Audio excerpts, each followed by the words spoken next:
जो head gear frame देख रहे हैं, ऊपर में देखिए 2 हेड गियर पुली है और सॉफ्ट फिटिंग हम दिखाएंगे सॉफ्ट के पास चल के। ये जो रोप देख रहे हैं ना, ये आपका वाइंडिंग रोप नहीं है, ये है गाइड रोप। हम इसको नीचे जाके दिखाएंगे। ये हम ऊपर आए हैं अभी इंस्पेक्शन पर्पज से, नीचे से ऊपर तक का बना हुआ। हम सब टॉप के पास जाके दिखाएंगे। हम टॉप से ऊपर में, सब टॉप पर जाकर के आपको guide ropes, caps, signalling arrangement, protective roofing क्या होता है, ये सब चीज को जो आपके रेगुलेशन 80 में है सॉफ्ट फिटिंग, उसको प्रैक्टिकली बताने की कोशिश करेंगे। चलते हैं पिट टायर।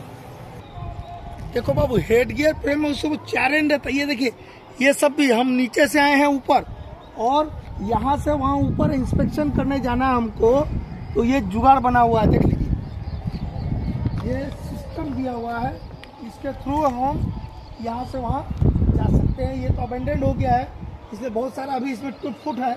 यदि ओरिजिनल वाला यदि वर्किंग शॉप को देखेगा तो बहुत सारा चीज होगा। इसके पीछे दिखाइए, इधर पीछे में जो है ना, इंजन रूम रहा होगा किसी टाइम पर, जब ये वर्किंग शॉप रहा होगा इंजन रूम का, वहाँ पे वाइंडिंग इंजन इंस्टॉल्ड किया हुआ था, और वाइंडिंग इंजन से आपका वाइंडिंग रोप जुड़ा था, और वाइंडिंग रोप से आपका कहाँ जाएगा वाइंडिंग रोप? हेड गियर पुली में। तो देखिए, एकदम सबसे ऊपर में हेड गियर पुली है।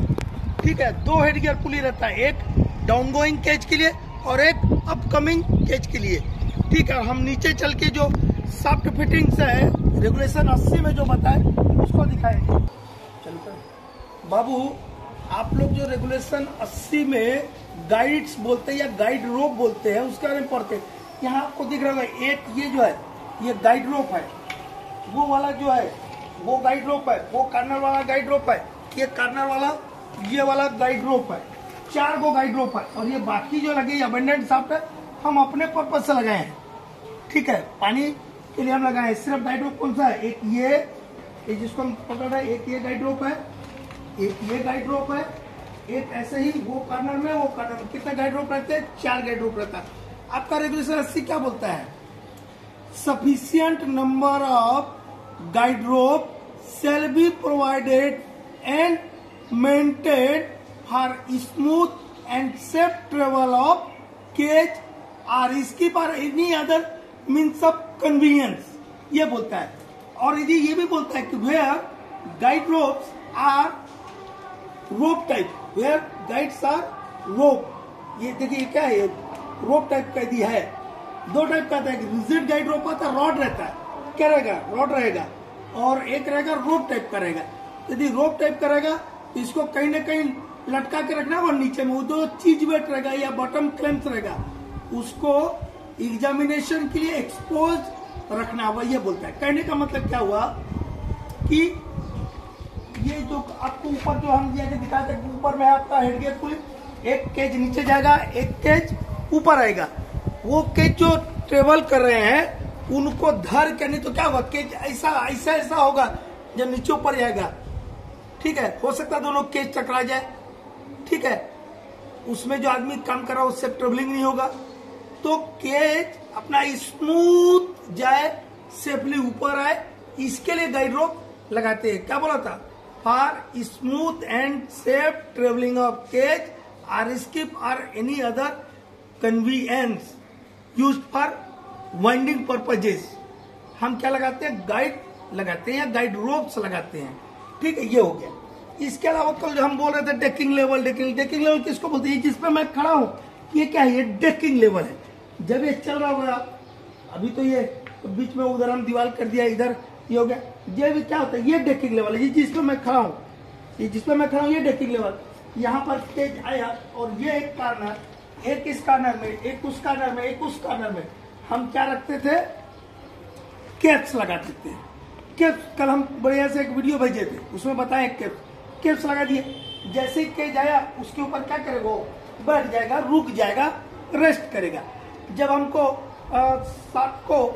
शाफ्ट के अंदर यदि हमको लोअर करना है केज को, हल्का सा केज को ऊपर करते, उनको हटा देते, वो नीचे चले जाएगा, फिर आएगा, फिर उसके ऊपर बैठ जाएगा, ताकि इनएडवर्टेंटली केज लोअर ना हो जाए। ये हो गया केज के बारे में, हो गया क्या बोलते, केज बोला कैप्स के बारे में हो गया।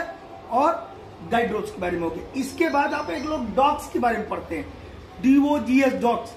डॉग्स क्या होता है आप लोग को हम बताए थे, ओवरबाइंड नहीं होना चाहिए। ओवरबाइंड किसको बोलते हैं? मेरा केज ये डेकिंग लेवल पे रुकना था, इस पे टॉप पे रुकना चाहिए था, लेकिन यहाँ ना रुक के ये ऊपर चले जा रहा था। ऊपर में क्या है? हेड गियर पुल है, वहां जाएगा तो क्या होगा? टक्कर हो जाएगा, और जब टक्कर होगा तो रोप टूट जाएगा। जब टूटेगा तो ये इस शाफ्ट के अंदर क्या होगा? गिर जाएगा, आपका केज जो है गिर जाएगा। गिर जाएगा तो उसमें जो आदमी सवार थे वो तो सब खत्म हो गए। सिर्फ उतना ही नहीं होगा, जो डाउन गोइंग केज था, जब रोप टूटेगा, अनबैलेंस्ड होगा, वो भी झटके से गिरेगा। कहां पर? पिट बॉटम में, उसमें भी आदमी थे, वो भी खत्म हो जाएंगे। ठीक है, तो ओवरबाइंडिंग से सिर्फ अप गोइंग केज में दिक्कत नहीं होगा, डाउन गोइंग केज में भी होगा। ठीक है, तो ओवरबाइंडिंग ना हो इसके लिए हम आप लोग को बताए हैं कि वाइंडिंग इंजन में हम ब्रेक्स रखते हैं ताकि उसको प्रॉपर वे में रोक दे। एक ऑटोमेटिक डिवाइस होता है कि जब आपका सॉफ्ट जो है, आपको हम बताए थे रेगुलेशन 79 में, N automatic devices which will ring when the cage is at a distance of not less than 2 revolution of drum। ऐसा बताया, एक ऑटोमेटिक डिवाइस होता है कि जब आपका केज जो है ड्रम के ऊपर जो 2 रिवॉल्यूशन की दूरी पर केज रहेगा तभी वो क्या करने ऑटोमेटिक बजने लग जाएगा। वो सब वहां पे बताए, एक्सप्लेन कर। ये सब काहे के लिए? ये ओवरबाइंडिंग को रोकने के लिए। ब्रेक्स है, ऑटोमेटिक डिवाइस है, डेप्थ इंडिकेटर है, स्पीड इंडिकेटर है।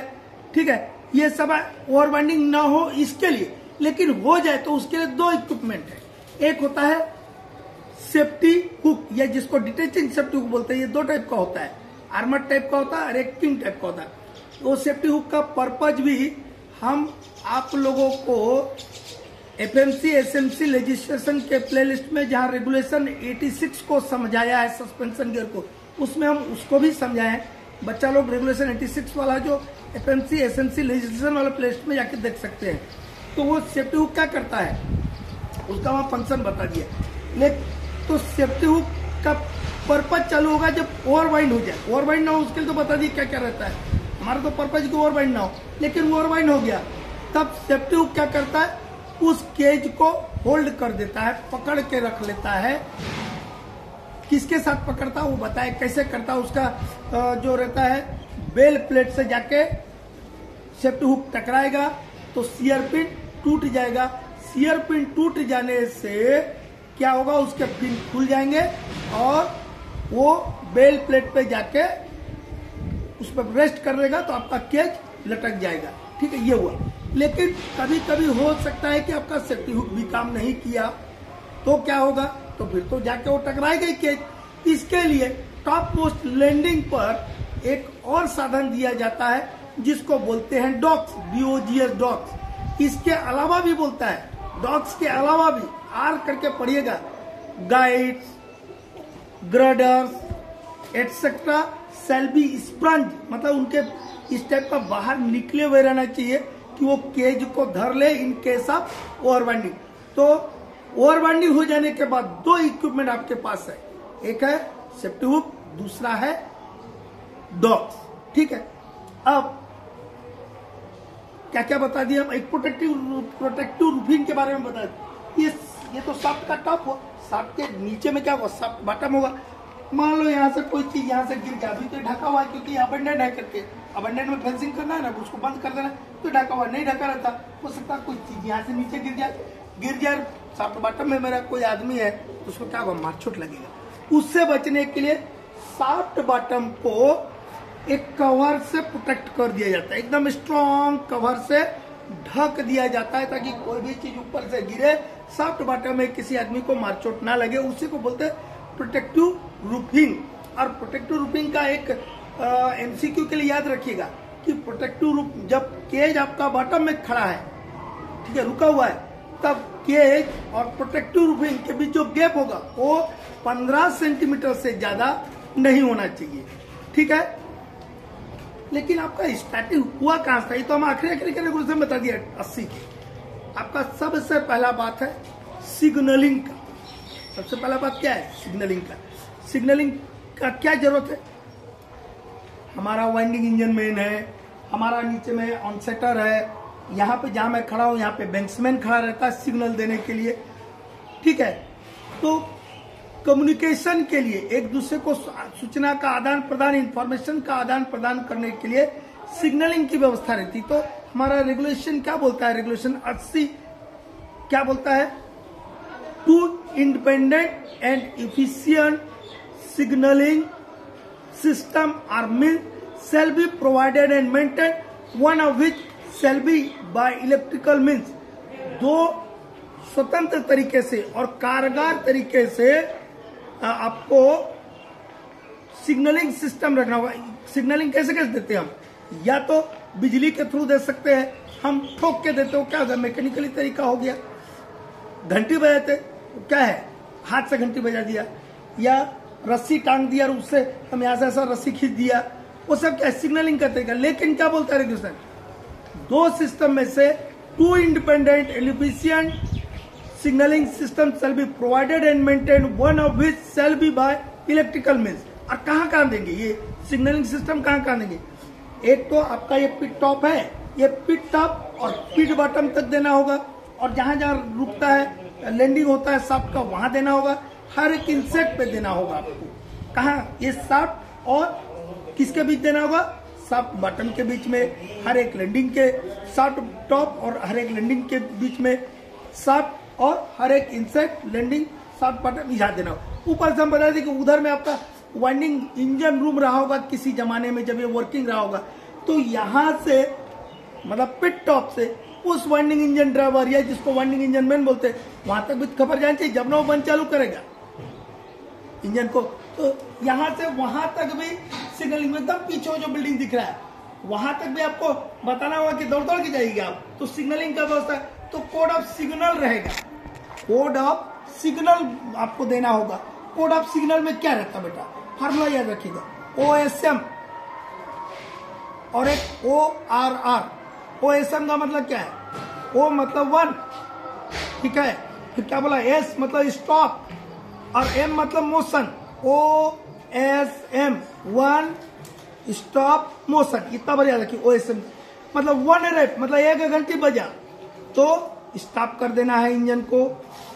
When engine is in motion, यदि इंजन मोशन में था, इंजन चल रहा था और 1 घंटी आया तो आप रोक दीजिएगा। क्या बोला बेटा, OSM 1 rape stop when engine is in motion. दूसरा फॉर्मूला रखिएगा 1 घंटे के लिए, ORR, वो फॉर 1, R फॉर रेज, ऊपर उठाना, ठीक है।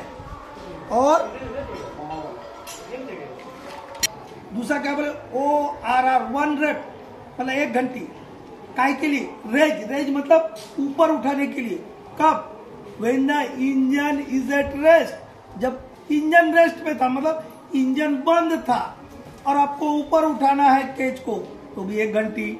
और एक क्या बताए थे, OSM, OSM मतलब 1 रेप, S फॉर स्टॉप और M फॉर मोशन, जब इंजन मोशन में था तब आपको रोकने के लिए 1 घंटी।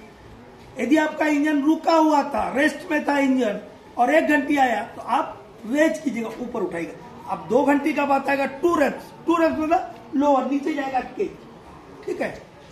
3 reps, ready men ready to ascend और डिसेंड, आदमी जो है यहाँ केज आ गया है उसमें चढ़ने के लिए या उतरने के लिए तैयार है, तब 3 घंटी जाएगा। जैसे 3 घंटी जाएगा, हमारा वाइंडिंग इंजन में है जिसको हम वाइंडिंग इंजन ड्राइवर बोलते हैं वो समझ जाएगा। तो वो क्या करेगा, फिर वो वाइंडिंग इंजन में फिर 3 घंटी मारेगा। वो 3 घंटी काहे के लिए मारेगा, वहां से इसलिए मारेगा, इन रिप्लाई, जवाब में, मेन में इंटर द केज, अब आदमी जो है केज में चढ़ सकते हैं। इतना ही कोड ऑफ सिग्नल है। ये कोड ऑफ सिग्नल को कहाँ डिस्प्ले करना होगा, डिस्प्ले भी ना करना होगा। ये जहां मैं खड़ा हूं यहीं पे ना बेंचमैन रहेगा, तो जब यहाँ बेंचमैन रहेगा तो देखेगा बेचारा, तब ना उस टाइप से देगा। तो पिट टॉप पे रहेगा, उस इंजन रूम में रहेगा, पिट बॉटम में रहेगा, हर एक लैंडिंग में रहेगा, हर एक इंसेट पर आप कोड ऑफ सिग्नल का प्रिंटेड कॉपी डिस्प्ले करेंगे, उसको प्रिंट वहां पे लगा देंगे, ठीक है। लेकिन सिग्नल कौन देगा, who will give signal, signal देगा सिर्फ और सिर्फ बैंक्समैन और ऑनसेटर। बैंक्समैन पिट टॉप पे रहता है, पिट बॉटम में ऑनसेटर रहता है, यही दो आदमी सिग्नल देंगे। लेकिन कोई भी ऑफिशियल जो है माइन ऑफिशियल सिग्नल दे सकता है, और वो व्यक्ति सिग्नल दे सकता है जिसको मैनेजर ने लिखित रूप से सिग्नल देने के लिए ऑथराइज किया है। ठीक है, इसके अलावा सिग्नलिंग हो गया। टेली कम्युनिकेशन का फैसिलिटी भी रखना है आपको। कहाँ कहाँ रखेंगे tele communication? Two way tele communication का फैसिलिटी आपको रखना है। कहाँ कहाँ?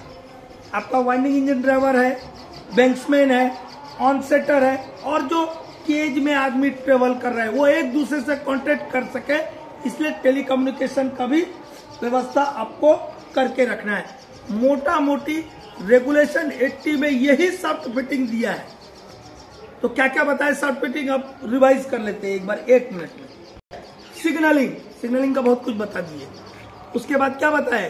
Tele communication. उसके बाद क्या बताया? कैप्स, डॉट्स, प्रोटेक्टिव रूफिंग बताया ना जी, और कुछ बताए हैं? बस इतना ही ना था, और गाइड रोप के बारे में बताया। तो नेक्स्ट वीडियो में मिलते हैं फिर।